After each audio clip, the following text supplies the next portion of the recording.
Okay, we have our front wall all framed up now, and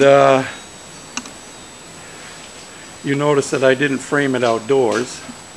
I'm actually in my garage, as you can see. That's why I lift it up and swing around. In fact, we're in the bay next to the PT Cruiser, and you can see the door over there that I got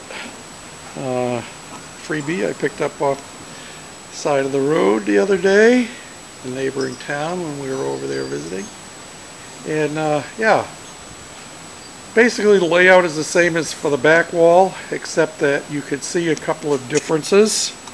One being that it's a wider opening for the header, and you notice that I have a spacer on the top of that header, and that is to accommodate the height of my door and the door frame.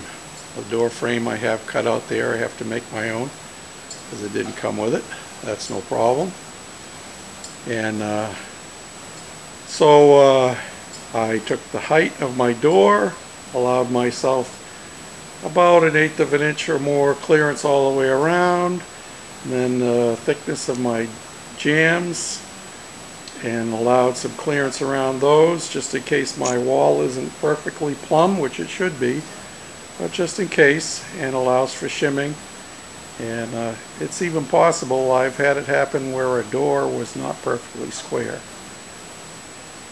So yeah, so I've got it shimmed down. I normally wouldn't use a 4x4 like that for a header. This being a small building, there's not a whole lot of load weight on it, and it's going to be on the front end, the high end of the roof, so the snow load will be drifting back towards the back end. Normally I would put a couple of 2x4s or a couple of 2x6s on edge with plywood in between to make up the 3.5 inch thickness, but I had this piece of 4x4 just about the right length, and I just added a piece of 2x4 on top of it to give me my right door opening. And you will notice the last piece that I just put in was a short piece. My jack studs I made out of scrap stuff I have. They're nailed to a king stud.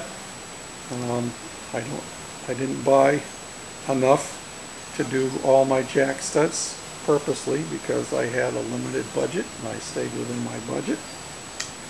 And the final thing I wanted to point out is that you will see right here on the bottom of my wall, I have cut slots in the door plate on both sides. And that is so after I get my wall put in place, and I need to cut that sill plate out because my door is going to go all the way to the floor, minus a small sill, but I need to cut that out. And I have already put linoleum down on the floor. My son had some scraps left over, so I asked if I could have them, and he generously gave it to me. So I've got linoleum on the floor in my garden shed. That'll make it easier to keep clean. And so yeah, so I'll be able to cut through the top without having to go all the way through and cut into the flooring. So the next step, of course the reason I framed it up here in the garage, and I started to say that in the beginning, was that being 6 foot wide and 7'3" high, it was too big to frame on the deck anymore with all the other walls in place. So I brought it in here, and it's light enough I can carry it over and put it in place from here. So that's the next step. Take it over, put it up.